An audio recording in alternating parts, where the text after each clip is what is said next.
Think about the food you grab without thinking. It's not really food for your body, it's designed for your brain, made to trigger cravings and keep you wanting more. Every day, we're served ultra-processed products, profitable, addictive, and packaged as convenience, and it's done on purpose.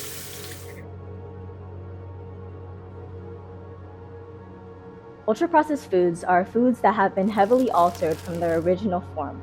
They're made with industrial ingredients like artificial flavors, refined sugars, preservatives, and emulsifiers, things you wouldn't normally cook with at home.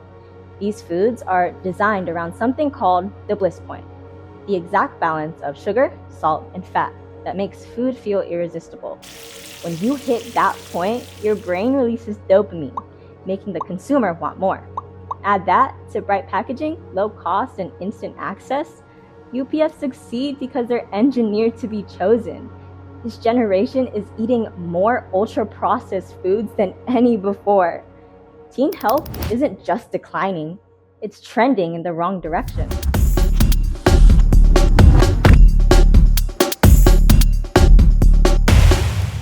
I think it would say I'm like inconsistent because it's just so many different things. And like it's like it's like not equal. Nothing makes sense. I feel like it'd be pretty upset with me and want me to keep a more healthier balance rather than focusing on processed foods and junk food. No, not at all, actually. I don't really look at the labels like that. When I'm shopping, I sometimes look at labels, but I also know like I'm gonna want it anyway, so I just get it. But sometimes I compare the labels and I try to pick the one that's healthier or has like less calories. Food labels track serving size, calories, added sugars, and sodium, things people put in their carts with little consideration. Think soda, for example. Soda companies have spent millions lobbying against warning labels and sugar taxes while funding campaigns that focus on exercise instead of diet. Isn't that crazy? And it works.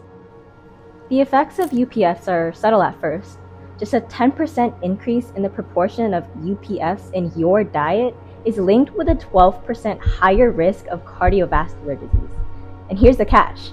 It's often invisible at first until years later when the consequences are clear. The truth is, UPFs aren't unavoidable. Teens still have the power to flip their diet, grabbing whole foods like fruits, vegetables, and lean proteins, making them feel refreshed rather than the feeling we get from harsh ingredients.